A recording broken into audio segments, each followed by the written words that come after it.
Indian Broadcast Network celebrates World Forest Day. Today we have with us Dr. S. Xavier. Hello, sir. I'm Dr. Xavier. I'm the research director in St. Joseph's College, Bengaluru. Has been in the area of environmental science almost for 2 decades. At present, I'm also teaching the subject environmental science in St. Joseph's College, one of the premier institutions run by the Jesuits in the southern part of India, Bengaluru. Thank you, sir. Welcome to Indian Broadcast Network. Please tell us about the unsustainable practices and why should we shift away from them? The unsustainable practices are taking place in our country for very meager, selfish reasons. 1. Mainly, when I want to develop a road project, the first thing I want to clear is the forest.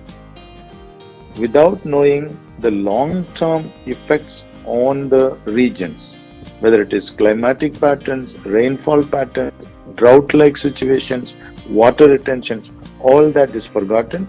The mere interest, a myopic interest, is my road development. 1. The unsustainable practices is when a VIP has to visit an educational institution or a scientific institution or a poll campaign somewhere. The VIP's helicopter has to get a clear vicinity, clear site to land. You clear the trees there. One classic example that I would talk about is in the name of metro rail development in Bengaluru, what is happening. Just now I was going through the data. For about 58 kilometer stretch from the Silk Board to the Kempegoda International Airport, they are going to clear about 5,000 well grown up trees, which would have taken many years, some of them even nearly 50 plus years old. So, have we done a plan B to clear the existing forest, which has taken a number of years? That is one of the most unsustainable practices we are doing. When we want to clear one tree, at least you should have planted 20 trees so that we can justify, yes, the greenery, the temperature maintenance will be taken care with the plan B I have done. So overall, whenever the forest was under the hands of the tribals, they only took what they required for their survival. The rest of the forest was purely intact. Now when we have left it for public interest, remember the movements that have come about. The Chipko movement, where they went and embraced the trees to avoid a factory coming up to set up a hotel, and a cricket bat is to be made out of that particular wood. Remember the Silent Valley movement in Kerala. They wanted to touch the pristine forest of Western Ghat, where the cricket insect was the pure breed present. Then the movement came for a simple water hydroelectric projects. They were removing this particular forest area. So in every sector, even in Karnataka, there is Apiko movement. But there are also individuals who have worked against these unsustainable practices. Karnataka is well known for a 103-year-old woman named Salamara Timmaka, who has planted in an 8-kilometer stretch the shal trees. And therefore, there are people who have the war-orientedness towards unsustainable practices. So, in the name of developmental practices, we are clearing up something which has taken few years to develop. And therefore, the immediate unsustainable practice is developmental projects, which we are proud about, the road construction projects, or metro rail projects, or airport projects. Thank you, sir. Preservation of forests and combating climate change are correlated. Please share your thoughts about it. One simple research that has come from Australia, a doctoral student, is this. A healthy tree means healthy people. 100 trees remove 53 tons of carbon dioxide and 430 pounds of air pollutants every year. That is one. Another says 100 mature tree retains about 140,000 gallons of rainwater per year. Next, strategically, a tree saves up to 56% of air conditioning costs. Meaning, if you take a tree from the commercial value, if you want to cut down the tree, it just gives us 30,000 rupee in terms of timber, pulpwood, fruits, condiments, spices, rubber, gum, fiber, whatever. But if you calculate the environmental uses, approximately per tree, it comes about 10 lakh rupee, 10,000 rupee. Why?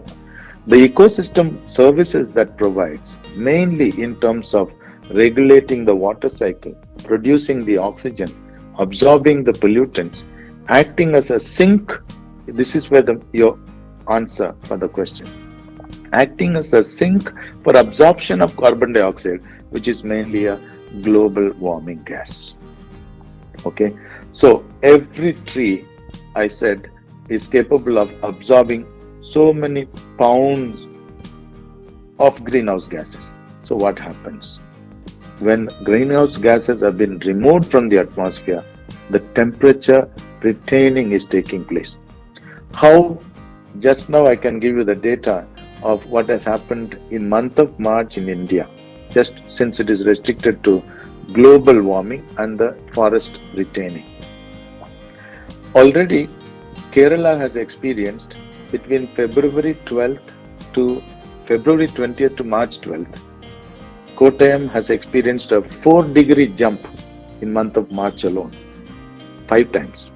Alappuzha has experienced 3.7-degree jump 3 times. Kannur has experienced 4-degree jump twice, only in month of March. Wait April and May to come. What would happen if the greenhouse gases are not absorbed?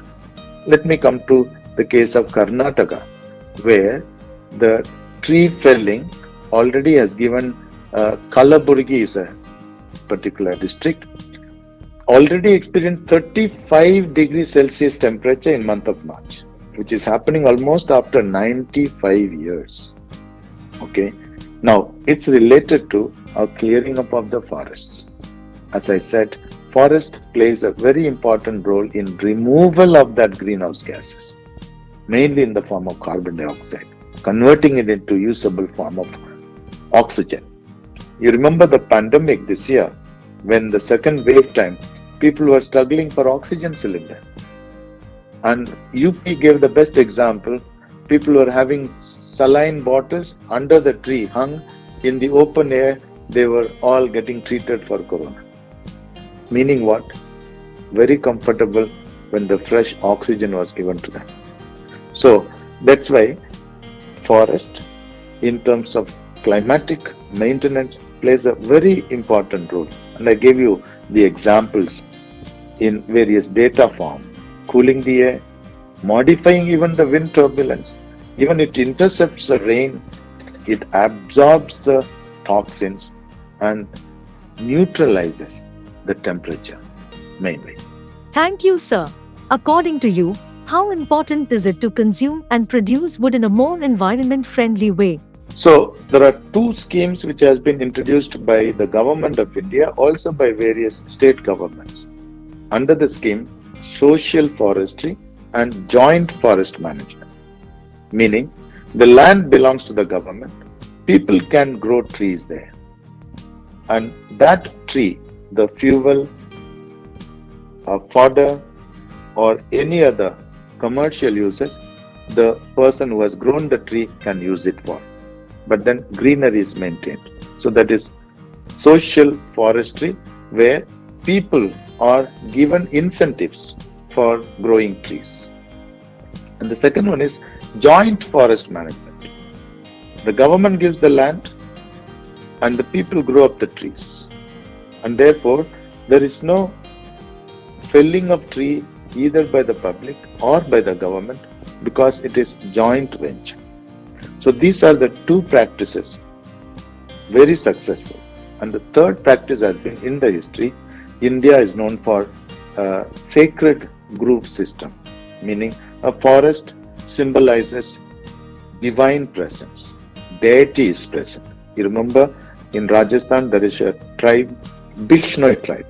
which was responsible for putting Salman Khan in jail for shooting a chinkara. What is their belief? That the forest and its products are deity's product. God is present. So therefore, they should be allowed to be grown untouched by the human intervention. There is even a famous pictorial representation of a mother giving breast milk to a small goat, which is not getting the milk from the actual mother goat. Okay, so such is the devotion helped by the government, sacred group concept. So these are the three ways, I think, the most efficient way of promoting the wood practices.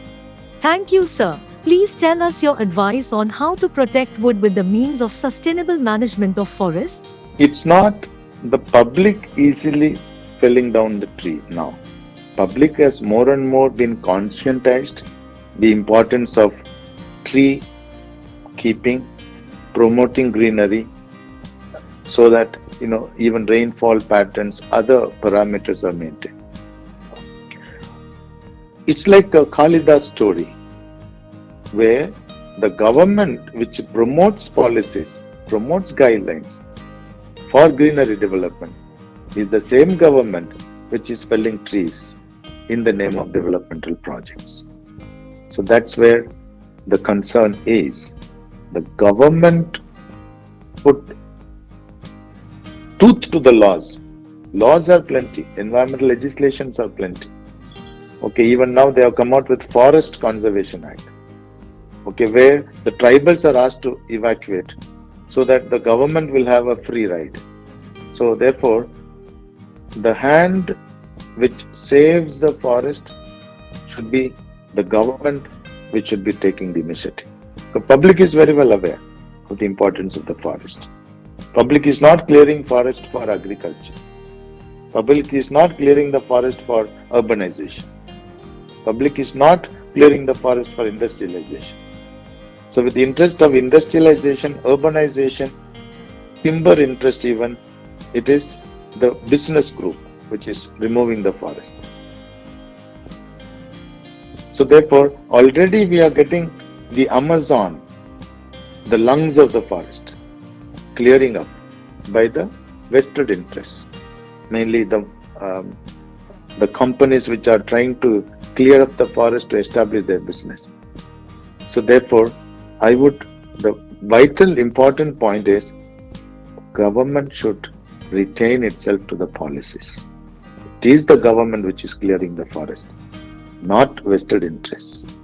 Therefore, government should be changing its policies, even if it is a metro rail project, even if it is a urbanization project.